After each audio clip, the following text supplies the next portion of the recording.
Olá, tá aqui o novo episódio do Eurocomics, o canal brasileiro do YouTube dedicado aos quadrinhos europeus.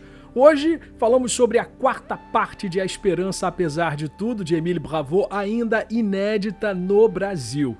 E voltamos à Bélgica, ocupada pelos nazistas, aos tempos da resistência, à perseguição aos judeus, às deportações e à colaboração com o regime nazista. Émile Bravot continua a tocar nesses assuntos com muita delicadeza e humor quando possível. Nesta história continua a existir uma grande diferença de ideias entre Spirou e seu amigo Fantásio. Enquanto Spirou é um jovem bastante gentil, pacifista, mesmo em tempos de guerra, capaz de gestos nobres e que vai até o fim para defender seus nobres pensamentos contra a injustiça, o mesmo não se pode dizer de Fantásio. A história começa quando Fantásio está prestes a explodir um trem da SS carregado de tanques que passará por um viaduto. O problema é que os alemães enviaram um segundo trem cheio de pessoas deportadas. E se o trem errado for atingido? O que fazer? Spirou tenta convencer Fantásio, que perdeu o detonador, a não realizar a sua missão. O que acontecerá? A situação poderá ser resolvida por um golpe do destino? Tudo isso acontece no momento em que os aliados chegam finalmente à Bélgica para libertá-la do domínio alemão. O resto a gente não vai contar para não estragar a surpresa da leitura. O que podemos dizer é que Émile Bravot conseguiu ter sucesso absoluto ao desenvolver uma extraordinária epopeia humanista ao longo de 330 páginas, divididas em 4 álbuns e que nos faz refletir sobre a vida e os horrores da guerra. E agora aproveitamos um trecho da entrevista que fizemos com o autor Émile Bravot por ocasião da publicação do volume 3 de A Esperança Apesar de Tudo, em que voltamos à origem de toda esta bela e emocionante saga dos quadrinhos. Et aujourd'hui, nous sommes honorés de reparler avec l'auteur de la série L'Espoir, malgré tout, le dessinateur Émile Bravot, qui accordera une nouvelle interview à Eurocomics. Nous sommes très heureux. C'est un immense plaisir de pouvoir à nouveau échanger avec vous, Émile. Merci de nous avoir accordé un peu de votre temps précieux pour que le lecteur brésilien puisse mieux connaître votre travail.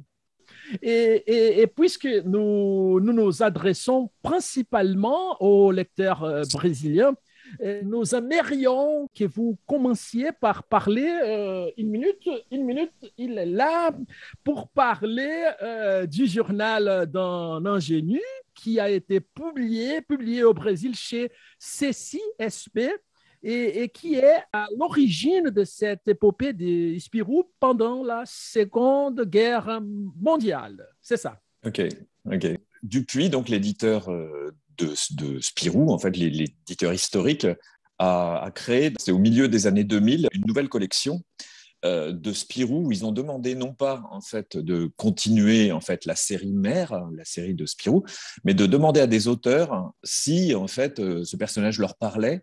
Et leur a demandé en fait de faire leur Spirou, un travail disons d'auteur, un travail beaucoup plus personnel quoi, qui sortait en fait des codes qu'on appelle le cahier des charges en fait, aussi bien graphique, de suivre la série. Voilà, un travail personnel, faire son Spirou quoi. Et l'éditeur m'a contacté parce qu'il aimait mon travail. Et il m'a demandé si ça me parlait. Et effectivement, moi, j'ai grandi avec Spirou. Donc, oui, bien sûr que ça me parlait. Et il m'a aussi demandé si j'avais envie de dire quelque chose sur ce personnage. Et c'est vrai que moi, je me posais beaucoup de questions sur ce personnage quand j'étais enfant. Parce que autant je comprenais que Tintin, c'était un reporter, bien qu'on ne sache pas vraiment s'il travaille pour le petit 20e. Mais Spirou, on ne savait pas trop ce qu'il était. On ne sait pas trop s'il était reporter. Aussi, on voyait bien qu'au sein en fait, du journal de Spirou, il avait un rôle, mais lequel, tout ça n'était pas très précis. Et en plus, il était habillé comme un groom, et je me disais, mais pourquoi il porte cet uniforme? C'est quoi? D'où ça vient? Et comme tout ça n'est pas expliqué dans les albums, en fait, dans les premiers albums, qui sont les albums de Franquin surtout, JG en a fait avait commencé le premier album, mais bon, c'est Franquin qui l'a terminé. Et je trouvais que c'est un personnage très mystérieux, il se passait plein de choses, même son copain, Fantasio, c'est quelqu'un qui est très différent de lui dans les premiers albums, et on se demandait quelle est la nature de leur amitié, parce que je dis souvent souvent que dans Tintin, par exemple, on voit apparaître le capitaine Haddock dans un épisode, voilà, où c'est un vieil alcoolique, voilà, et ça devient, on comprend pourquoi ils deviennent amis. Pareil pour Tournesol, pareil pour, enfin, tous les personnages se présentent un par un. Et là, en l'occurrence, Fantasio, non, ils sont amis tous les deux, on ne sait pas trop pourquoi.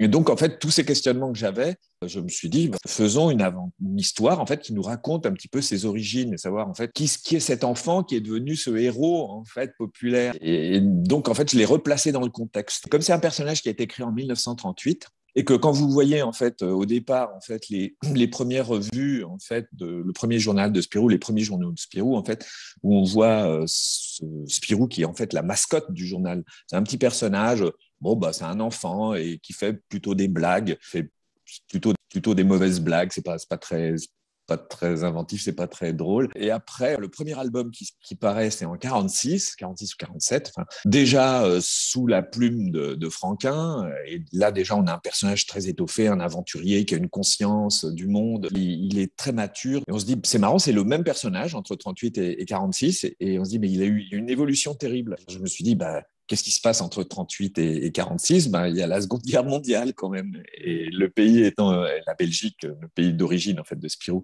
ayant été occupé en fait par les nazis, je me suis dit c'est peut-être ça en fait. Ce qui est intéressant, c'est peut-être d'expliquer comment la conscience vient à un enfant au travers en fait de la pire période du XXe siècle. Et c'est là je trouvais que ça commençait à être intéressant quoi, de raconter une histoire autour de ça, sur la prise de conscience d'un enfant, parce qu'il y a que ça qui m'intéresse moi en fait. Je fais de la bande dessinée pour parler aux enfants, aux adultes aussi, mais bon voilà, c'est un média qui a été quand même créé pour les enfants au départ, et ça je l'ai pas oublié parce que ça m'a apporté énormément de choses quand j'étais enfant, et je pense que c'est bien de transmettre ça en fait. Et donc je me suis dit, à travers ce personnage on va comprendre comment un enfant se construit, et en même temps on va expliquer en fait ce qui a été une partie de l'histoire. Donc voilà, c'est pour ça que je me suis lancé d'abord dans le journal d'un ingénu. En fait ça se passe juste avant la guerre. Le premier éveil en fait de Spirou, et en fait c'est un éveil amoureux, comme on est tous passés par là. Souvent, c'est ce qui nous éveille la première fois, c'est de tomber amoureux de l'autre. C'est comme ça qu'on est plus auto-centré.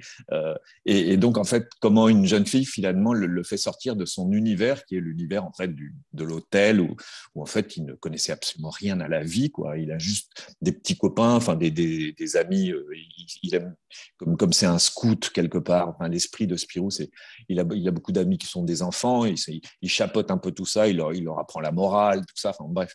Et là, en fait, cette fille, qui est en fait une fille qui est engagée politiquement, enfin bon, lui fait découvrir, et qui n'est même pas belge, c'est ça qui est terrible pour lui, il découvre qu'il y a des gens, des étrangers. C'est voilà, Cassandra. Et donc, voilà, et c'est elle qui va l'éveiller au monde, quoi. Et c'est ça qui m'intéressait, en fait, de raconter. Então é isso. A gente espera que vocês tenham gostado deste vídeo. Agradecemos a Dupuy e a Mediatom pelo envio deste lindo quadrinho. A gente se encontra no próximo episódio. Até logo!